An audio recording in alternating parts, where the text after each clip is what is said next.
Hello दोस्तों, राधे राधे। आज मैं आपको सुनाने जा रहा हूँ कार्तिक मास महात्म का 11वां अध्याय। कार्तिक मास महात्म 11वां अध्याय। एक बार पुत्र जलंधर अपनी पत्नी वृंदा सहित असुरों से सम्मानित हुआ सभा में बैठा था। तभी गुरु शुक्राचार्य का वहां आगमन हुआ। उसके तेज से सभी दिशाएं प्रकाशित हो गए। गुरु शुक्राचार्य को आता देखकर सागर पुत्र जलंधर ने असुरों सहित उठकर बड़े आदर से उन्हें प्रणाम किया। गुरु शुक्राचार्य ने उन सबको आशीर्वाद दिया। फिर जलंधर ने उन्हें एक दिव्य आसन पर बैठाकर स्वयं भी आसन ग्रहण किया। सागर पुत्र जलंधर ने उनसे विनम्रता पूर्वक पूछा, हे गुरुजी, आप हमें यह बतलाने की कृपा करें कि राहु का सिर किसने काटा था। इस पर दैत्य गुरु शुक्राचार्य ने विरोचन पुत्र हिरण्यकश्यपु और उनके धर्मात्मा पौत्र का परिचय देकर देवताओं और असुरों द्वारा समुद्र मंथन की कथा संक्षेप में सुनाते हुए बतलाया। जब समुद्र से अमृत निकला तो उस समय देव रूप बनाकर राहु भी पीने बैठ गया। इस पर इंद्र ने पक्षपाती भगवान विष्णु से राहु का सिर काट डाला। अपने गुरु के मुख से इस प्रकार के वचन सुनकर जलंधर को क्रोध की सीमा न रही। उसके नेत्र लाल हो गए। फिर उसने अपने धसंबर नामक दूत को बुलाया और उसे शुक्राचार्य द्वारा सुनाया गया वृत्तांत सुने। तत्पश्चात उसने धसंबर को आज्ञा दी कि तुम शीघ्र इंद्रपुरी में जाकर इंद्र को मेरी शरण में ले आओ।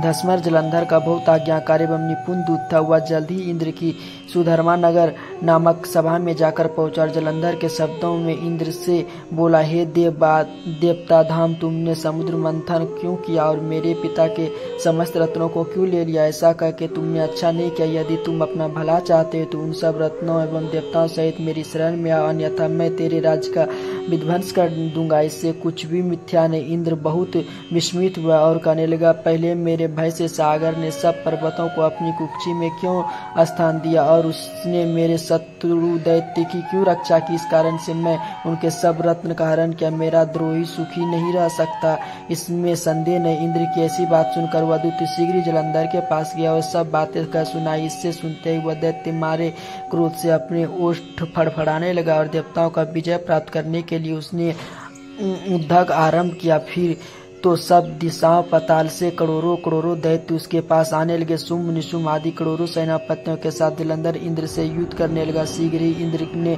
नंदन वन में उसने अपनी सेना उतार दी। वीरों की शंख ध्वनि और गर्जना से इंद्रपुरी गूंज उठी। अमरावती छोड़कर देवता उससे युद्ध करने के लिए भयानक मारकाट हुआ। असुरों के गुरु आचार्य शुक्र अपनी मृत संजीवनी विद्या से और देवता गुरु बृहस्पति द्रोणगिरी की औषधि लाकर जिलाते रहे। इस पर जलंधर ने क्रुद्ध होकर कहा कि मेरे हाथ से मरे हुए देवता जी कैसे जाते हैं। जिलाने वाली विद्या तो आपके पास है। इस पर गुरु शुक्राचार्य ने देवगुरु द्वारा द्रोणाचार्य से औषधि लाकर देवताओं को जिलाने की बात कह दिया। सुनकर जलंधर और भी कुपित हो गया। फिर शुक्राचार्य जी ने कहा, यदि शक्ति हो तो द्रोणगिरी को उखाड़कर समुद्र में फेंक दो तथा मेरे कथन की सत्यता प्रमाणित हो जाएगी। इस पर जलंधर कुपित हो जल्द ही द्रोणगिरी पर्वत के पास पहुंचा और अपनी भुजाओं से पकड़कर द्रोणगिरी पर्वत को उखाड़कर समुद्र में फेंक दिया।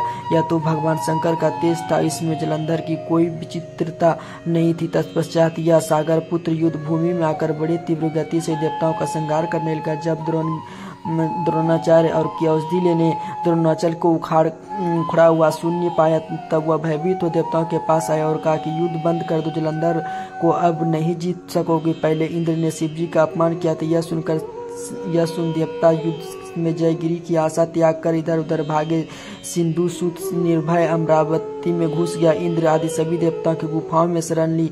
इस प्रकार कार्तिक मास महात्म का 11वां अध्याय संपूर्ण हुआ। जय जय श्री राधे। दोस्तों कमेंट बॉक्स में जय जय श्री राधे जरूर लिखिएगा।